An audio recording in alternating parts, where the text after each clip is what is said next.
we are looking at another very good book. Now, it's a short one.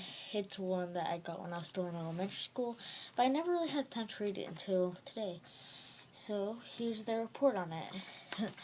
So, the book is called I Survived the Nazi Invasion, and it's got a specific date of 1994, or 44, I mean.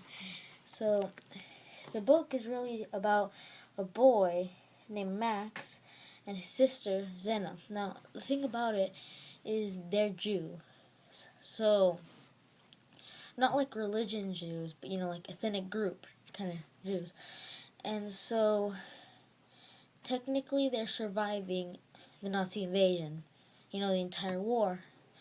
And I just love how the author did this because it was just the part that got my attention that made me not want to put this book down, just because at the beginning it states to you what happens at the end.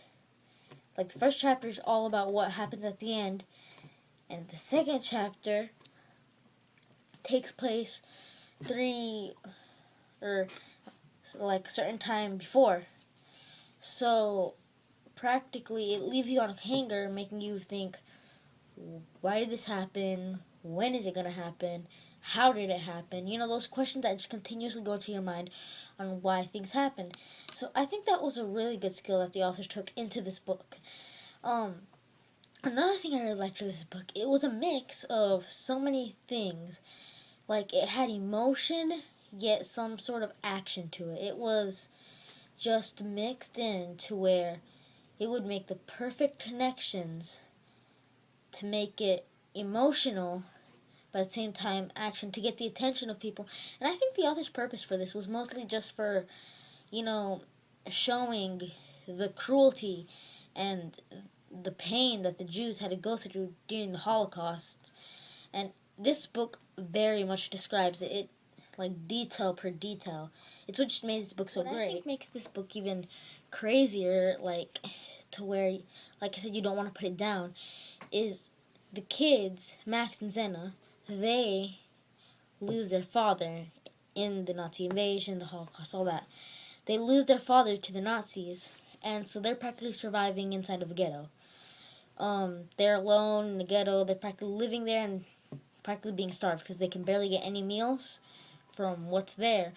So then one day, when he's trying to get some raspberries from a raspberry bush that he sees from outside of the barbed wire fence of the ghetto, well, he decides he wants to go there.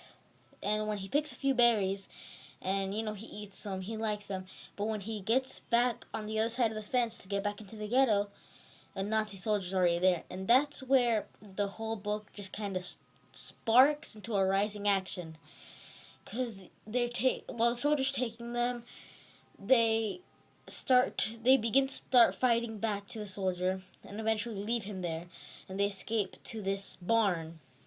Now, I won't give further details to not spoil for anybody who's going to continue reading this book, but what I just find amazing is how it shows not every single German, so that you won't, it shows some form to show other people that, to not be stereotypical for this, because not all Germans, of course, believed as, were followers to Nazis. They weren't all, like, followers to Hitler, nor his flag, nothing.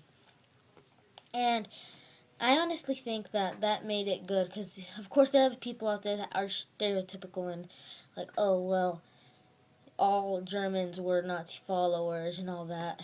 And so that's what I really liked about this book. It gave in information of what happened that time with the storyboard that keeps you interested at the same time.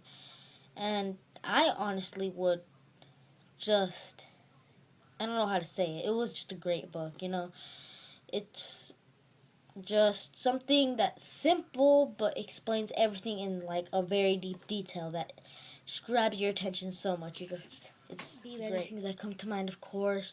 You're like, well, this is not really a child's book, but more of an elementary school book. I get that, but it's a deeper meaning that after you read it, you get deeper understanding, and the emotion in the book just hooks you like any other book. Like the last video I made on faking normal. All books have that thing that just connects every single, like, more than one genre into one, more of one genre than the other, but it just makes it all connected. And it's a children's book. It's not that long, as you can see, not very long. It's only about 100 pages long. It's a short novel, but it was actually meant to be that way, honestly, because it's a fast read book. You read it quickly, but it's deep meaning, not the reading level or anything. It's deep meaning that it gives out, could be for anyone of any age. So I highly recommend this book, and thank you for watching.